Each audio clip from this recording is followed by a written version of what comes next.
Assalamualaikum warahmatullahi wabarakatuh. Perkenalkan, nama saya Denny Pranto. Saya berasal dari program studi hubungan internasional Universitas Muhammadiyah Yogyakarta.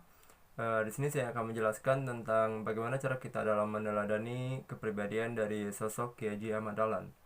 Kiai Haji Ahmad Dahlan lahir pada tahun 1868 di Kauman, Yogyakarta. Beliau merupakan putra dari seorang Kiai Abu Bakar bin Kiai Sulaiman yang merupakan sosok dari seorang khotib Masjid Agung Yogyakarta.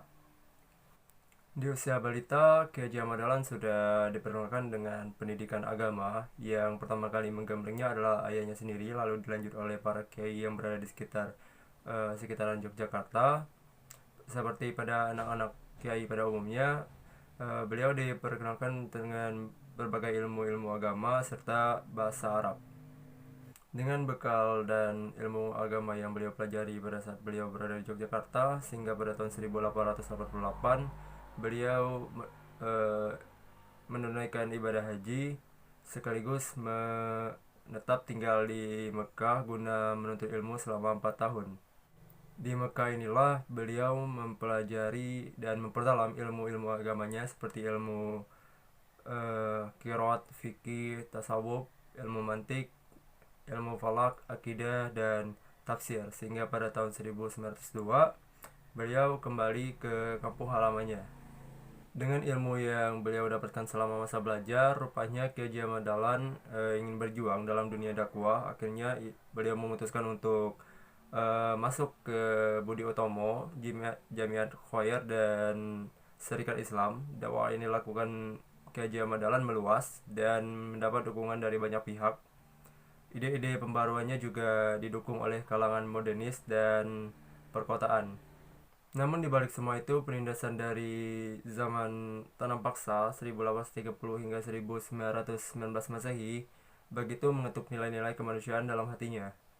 Kemiskinan, kebodohan, rendahnya nilai kesehatan, rusaknya akidah, membengkaknya jumlah yatim piatu, kesengsaraan umat.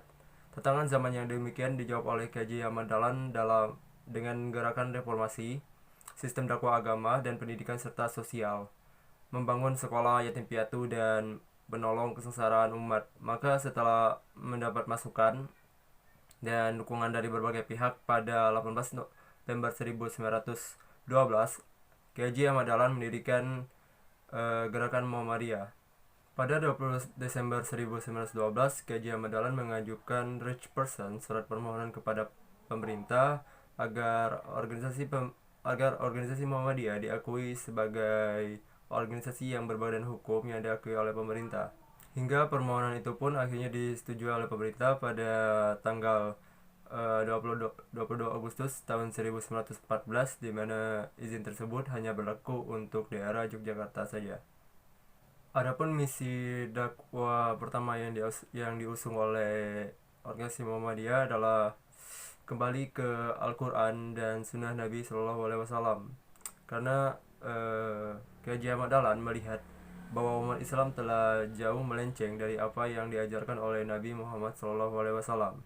Hingga pada saat yang bersamaan, sistem pendidikan yang membuat mereka kembali ke ajaran yang benar masih minim jumlahnya. Karena itu, tugas Muhammadiyah selain memperbaiki keimanan melalui pendidikan, ia juga bertakwa dengan karya yang nyata.